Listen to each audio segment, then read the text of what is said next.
bagaimana cara kita menetapkan awal Ramadan sehingga tahu kita bahwa saat ini kita harus berpuasa atau keesokannya? Maka Nabi SAW memberikan gambaran kepada kita, menerangkan kandungan Al-Quran bahwa ada dua metode yang disepakati nanti oleh ulama. Kemudian ada dua metode untuk menentukan awal Ramadan itu, termasuk Syawal dan Idul Adha. Yang pertama dikenal dengan ru'yat, yang kedua dikenal dengan hisab.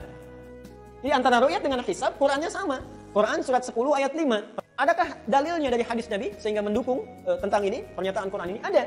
Saya sampaikan dua hadis, bahkan salah satunya Al-Bukhari, keduanya Muslim. Dua hadis terkuat. Satu Bukhari, yang kedua Muslim. Perhatikan kalimatnya dari Ibnu Umar radhiyallahu anhuma. Sami'tu Rasulullah sallallahu alaihi wasallam yaqul, saya mendengar Rasulullah SAW menyampaikan, "Idza ra'aitumuhu fasumu."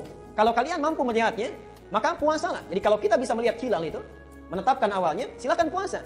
Kemudian fa'aftiru, dan silakan juga berbuka, beridul fitr. Perhatikan ujung hadisnya. Fa in humma 'alaikum faqdurulah. Bukan genapkan lagi menjadi 30, tapi faqdurulah. Kalau terhalang kita untuk bisa melihatnya, rumusnya faqdurulah, maka perkirakanlah, hitunglah. Apa yang dimaksud dengan qadara faqduru di sini? Kan yang dimaksud faqdurulah adalah dengan cara menghitung al-hisab.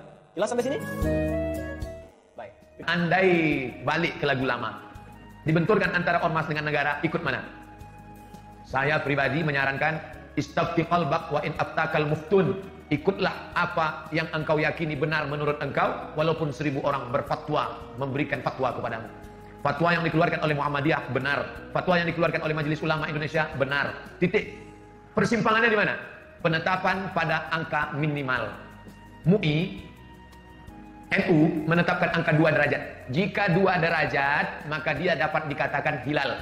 Bila kurang dari 2 derajat, 1,5 bukan hilal. Sedangkan Muhammadiyah angkanya rendah, 0,5 pun sudah dianggap sebagai hilal. Turki lebih tinggi. Turki menetapkan hilal kalau 6 derajat. 6 derajat baru hilal, 2 derajat tidak hilal. Kesepakatan 6 negara, Brunei Darussalam, Singapura, Indonesia, Malaysia, Patani Thailand Selatan, Moro Filipina, 6 yang muslim ini menyepakati 2 derajat baru disebut hilal. Kalau kurang dari 2 derajat bukan hilal.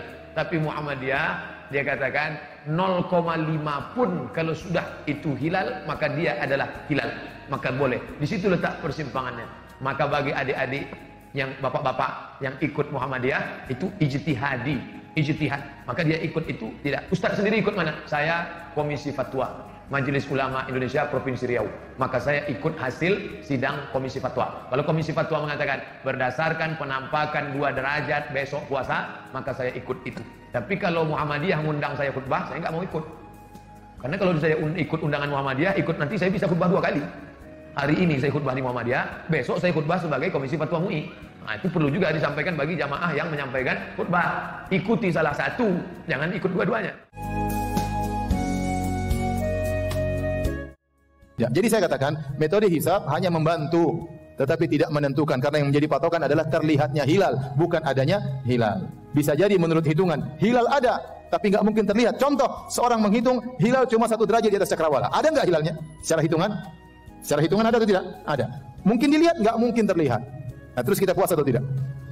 Tidak. Berarti yang jadi patokan bukan adanya hilal, tetapi terlihatnya apa? Hilal. Sebagian ormas menjamakkan antara dua metode ini. Mereka menggunakan hisab, tetapi kalau hilal berapa derajat baru kita puasa menurut hisab. Tapi yang benar bahwasanya metode yang benar adalah metode 4 mazhab adalah melihat hilal. Kalau hilal terlihat kita puasa besok, kalau hilal tidak terlihat maka kita tidak puasa. Dan kita punya kaidah al yakin la yazulu bisyak. Kita sekarang masih di bulan Sya'ban dengan penuh keyakinan. Dan kita tidak berpindah kepada bulan Ramadan kecuali ada keyakinan bahwasanya sudah masuk bulan Ramadan. Bagaimana? Dengan 2 keyakinan. Terlihat hilal berarti besok Ramadan, atau menyempurnakan Sya'ban 30 hari berarti besok Ramadan. Karena bulan tidak lebih dari 30 hari bulan Hijriah. Paham sampai di sini? Berulama bahwasanya setiap wilayah itu, wilayah tertentu punya tempat untuk melihat hilal yang berbeda dengan tempat yang lain. Sehingga mungkin sekali terjadi perbedaan hari awal bulan. Maka karena kita adalah madhabnya Imam Syafi'i, maka kita ngikuti ini. Sehingga kadang kita berbeda dengan keadaan yang ada di Saudi sana, atau keadaan yang ada di India sana berbeda. Bahkan selisih sehari kadang-kadang. Bahkan ada terjadi selisih 2 hari dalam riwayat, dalam sejarah. Dan itu wajar bagi orang ngerti ilmu, nggak ada masalah. Dan untuk masalah ru'yatul hilal, inilah jumhur ulama mengatakan bahwasanya setiap tempat punya matla' yang berbeda. Untuk terbitnya, terlihatnya hilal itu berbeda-beda, sehingga mungkin sekali terjadi perbedaan hari awal bulan. Ini pendapat yang kedua adalah pendapat madhabnya Imam Malik rahimahullah ta'ala.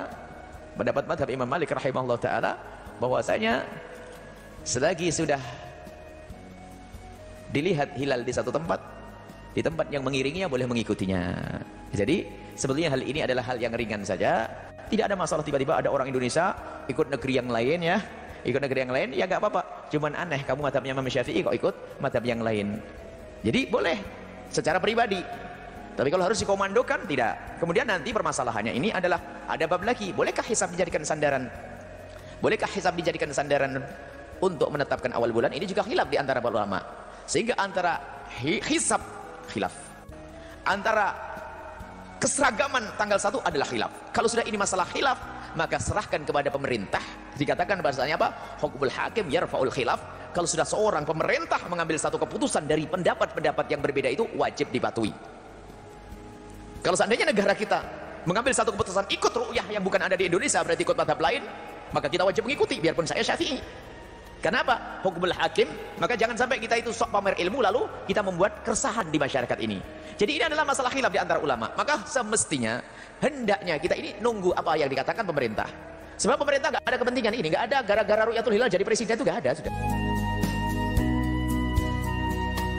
Pikirannya cek wis hakikate wis ngeliwati UFO. Angger ngeliwati UFO ku artinya kan hilal wis ganti bulan. Angger wis ngeliwati UFO, hilal itu berarti wis ganti bulan. Lah iya mulane sebagian ahli falak darani masuk sak derajat setengah terus ngeliwati UFO ya wis ganti bulan. Koyok 2001 ya wis abad 21. Tapi teoriku bener cara hakikat, tapi cara hukum keliru-keliru. Nek sing diarani ta'alluqul hukmi yo ngenteni roh. Nek roh yo ora dadi ta'alluqul hukmi. Ya mau misalnya kita teko delik.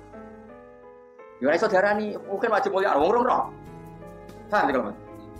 Lah mulane terus ana sing diarani ya wis ngenteni ru'yah bil bisa dilihat secara nyata. Lah ngono kok geger artinya ya normal. Mulane kula niku roh NU Muhammadiyah ngoten nggih alhamdulillah jadi tradisi ilmu. Terus kowe model wong stabilitas. Pokoknya ngikuti pemerintah. Kalau enggak boleh. Pemerintah itu kan yo dari Kemenang. Apa Kemenang mesti tahu ngaji tenanan. Apa ngaji tenanan apa sing diundang mesti ngalah ngalime sing ra di. Kan yo ora mesti kabeh.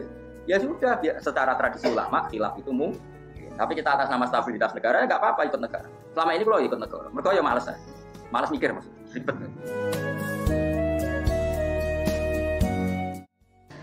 Di dalam Al-Qur'an surah Al-Baqarah disebutkan faman syahida minkumus syahra falyasum. Siapa di antara kamu yang menyaksikan bulan Ramadan maka berpuasalah. Menyaksikan pakai apa? Mata. Maka muncullah populerlah hadis mengenai ru'yat. Nanti saya sebutkan hadis mengenai hisab. Nabi SAW bersabda, la tasumu hatta tarawul hilal.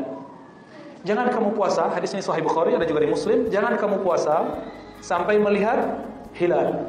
Hilal itu bulan sabit kecil yang dilihat di akhir bulan Sya'ban, di awal bulan Ramadan. Biasanya mulai dilihat sore-sore tanggal 29. Ya. Kalau tidak terlihat, fa in ghumma 'alaikum, jika tertutup oleh awan, tertutup oleh polusi udara, tertutup oleh debu apapun itu, faqdurulah, maka hitunglah. Dalam hadis lain, fa'akmilul iddah, sempurnakan. Jadi berapa? 30 yauman. 30, begitu saja hadisnya, menjadi 30 hari. Dan maka di hadis ini cara menentukan bulan 2 aja, enggak ribet, enggak susah. Lihat enggak kelihatan 30. Gitu aja, Pak. Terlihat 29, enggak terlihat 30. Gampang enggak? Cuma kita ini pengen yang rigid-rigid, pengen yang susah-susah. Maka dicarilah dalil. Ketemulah dalil. Hadis Imam Bukhari, Nabi SAW bersabda, inna ummatun ummiyah. Sesungguhnya kami, orang Arab di Mekah Madinah, ummatun ummiyah, umat yang ummi, la naktub wa la nahsub. Kami tidak bisa tulis, baca, tidak bisa melakukan hisab. Yang mafhum dari lafaz itu apa? Yang dimaksud Nabi, seandainya aku ini tidak ummi, tentu aku pakai hisab. Kan itu pengandaian kita. Akhirnya muncullah begitu. Nah, lalu gimana cara menghadapinya? Cara menghadapinya ya, kembali ke Quran, kembali ke sunnah. Fa in tanaza'tum fi syai'in farudduhu ila Allah. Jika kamu berselisih, tanazu', kembali kepada Allah, kembali kepada Rasulullah sallallahu alaihi wasallam. Di Quran tadi gimana? Disebutkan di situ, ya, faman syahida minkum syahra falyasum. Yang menyaksikan bulan, maka puasalah. Dijawab lagi sama yang pakai hisab. Kan menyaksikan bisa pakai ilmu, bisa pakai mata. Ya sudah. Maka mohon maaf, sekali kita buka bab hisab, kita tidak bisa melarang orang untuk berbeda hisab. Hisab NU Muhammadiyah beda, Pak. Padahal hitungannya mirip. Di mana bedanya? Nanti di minus-minusnya. Minus berapa? Minus 3 atau minus 5. Biar terlihat si bulan itu. Oh, kacau Pak kalau sudah ngikutin itu. Maka yang bijak bagaimana? Gabungkan hisab dengan ru'yat. Gabungkan hisab dengan ru'yat. Nah, siapa yang melakukan itu? Yang kita lihat melakukan itu salah satunya tim isbat. Tim isbat ini disokong oleh pemerintah, tapi tim isbat bukan punya pemerintah Pak sebenarnya. Tapi disokong lalu kemudian hasilnya diumumkan oleh Kementerian Agama. Ya.